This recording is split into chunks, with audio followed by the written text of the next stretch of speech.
tell you what, the options this year are they're kind of mid. Nothing could be more atrocious than 2020's Glow Squid. Still ticked off about that, by the way. So I figured, why don't I rank all of the mob vote monsters?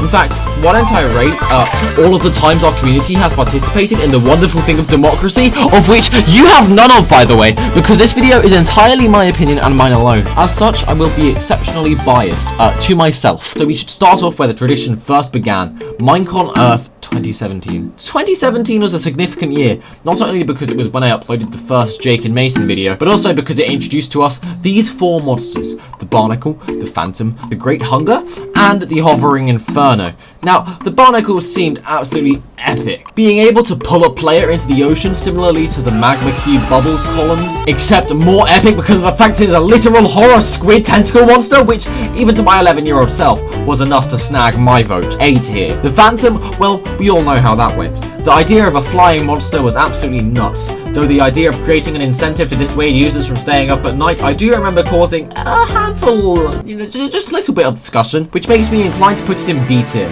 Partly because of how it turned out, but also because of what was yet to come. The Great Hunger was bonkers to me, and I'll take it over any of the silly mobs we get in the modern day. The lizard-like creature sinks into the ground, camouflages itself, and then consumes mobs and entities with, and I quote, and a great appetite for enchanting powers. Yes, good idea. Enchanted stuff should attract enchanted mobs to balance the game, because while Netherite didn't exist back then, once you reach endgame gear, mobs are just a general annoyance rather than an actual foe. A tier for including an endgame foe, because there is literally nothing in endgame. You defeat the Ender Dragon and that's it. Speaking of the Nether, the Hovering Inferno was next, or more commonly known as the Wildfire. It was essentially a fence post with shields around it and a head stuck to the top. Its design was kind of underwhelming, but this blaze acted like a leader of the blazes that spawn in the Nether, and considering this was roughly 3 years before the Nether update in 2020, had this mob been added, it would have been the first update to the Nether in a hot minute. But despite that, it kind of does a little more than add another blaze. C tier. 2018 would bring the biome vote, and as a desert voter who loved the idea of palm trees, I was distraught when it was the first one out. The desert would also introduce meerkats, which I thought were cute and funky, because the idea of a cute mob hadn't been overdone to the point where hearing the word cute used with Minecraft didn't make me physically ill. Beat it. Despite the tiger being the biome that was added, it's mid. Campfires are absolutely nuts, a brilliant building material. However, give me one purpose as to what berries and foxes do. I don't mind foxes as a mob, though I don't really see the point of them. I can tolerate their existence. Berries are the only feature I have a real issue with, as the game seriously didn't need yet another food item in the game at this point, and a food item that isn't even that good, really. C tier. Savannah adding termites, baobabs, and ostriches, I wouldn't have minded either. I don't know if I pronounced that tree right. New trees, ostriches, with that funny animation of them sticking their heads into the ground, and mobs that crawl out of blocks, kind of cool if you ask me. And this feature would have been replicated during the B update, but come on, stinky little insects, let's go! Beat it. 2019 would give us 2 biomes, though years apart from each other. The first biome to be updated, the mountains bio, gave us snowier snow! Okay, its features aren't particularly good. I mean, you have goats and the updated terrain is nuts. Look at some of these seeds I found. What? This is an A tier biome. Did I vote for it? No. My vote in 2019 went to the swamp. Boats in chests, mangrove trees and frogs, what's not to love? And these promises were fulfilled in the most recent Wild update, where, with the exclusion of one integral mob to the swamp's vibes, was pretty great. Would I dedicate essentially half of an update around it? No. But as an individual feature, it's kind of cool. A tier. The only biome to come from 2019 that was given the short end of the stick, as of now, was the Badlands biome, which introduced tumbleweeds, new cactuses, and vultures. Vultures stealing stuff was cool if dolphins didn't essentially already do that, which led to the Badlands vote, leading to simply a whole bunch of its own tumbleweeds. And the only reason the Badlands is getting a low B is because of the vultures. Now, my passion. Firstly, let me get this out of the way. The 2020 mob vote was atrocious. In no world should a retextured squid have won this vote. It doesn't even glow! Yes, I appreciate how the animations made it look like it had some funky enchanting powers that startled the player, but it didn't. It is a pointless waste of space.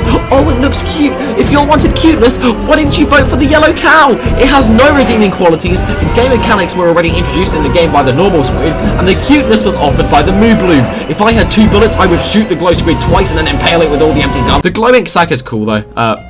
Making glowing signs is nice, but not enough to justify anywhere higher than a D. I'm saying that through gritted teeth. I really want to give it an F. As previously mentioned, the Moo Bloom offered cuteness, and while I didn't personally vote for it, it's a better option than the blooming glow squid. It goes in C tier. But the GOAT, the Giga Chad, the legend, the Iceologer. Let me ask you a question. Glowy thing? Oh, literal ice magic! I think enough has been said. This mechanic, faster ice farms, Illager lore, Minecraft dungeons mobs being canon to Minecraft, and let me reiterate, literal ice magic? S tier. 2021 introduced to us the Glare, the Olay, and the Copper Golem. I'll admit I was disappointed with that year's options, but was still on Team Copper Golem. I enjoyed its goofy appearance. It wasn't cute, it was just goofy. The fact that you can have this companion around pressing random buttons, I mean, that's not really a grand functionality, but I guess I enjoyed the idea of having this little guy following me around, causing mischief, almost like looking after a child, where I could be the loving parent and care and nurture for it, and... Okay, Copper Golem voters had some issues. Low A tier. The Olay, yeah, sure, it could pick up some items and chuck them about and stuff, so I guess automatic item sorters, but in practice, these things are so rare that I have yet to actually see one naturally in-game without using some sort of cheat. B tier for its functionality, but also because of the fact that I'm crying about never having found one. The glare was just the F3 screen. The F3 screen is there for a reason. We didn't need it. And it being a living bush didn't really help either. Sorry to slander the glare, but C tier. Now, the 2022 mobs have just been revealed. The Sniffer, while having a questionable name, I can't actually see much purpose for the mob itself. There are eggs that you find under the ocean, and the addition of new plants is really what sells this mob for me. I see these funky little plants on the sand here, and maybe this is what they mean. I don't see the benefit of finding seeds, but I guess there are more ways to automate farming, and oh my goodness, it is massive! B tier. I'm sorry, but unless I'm told what these plants actually are, the fact that this guy is jacked isn't enough for my vote.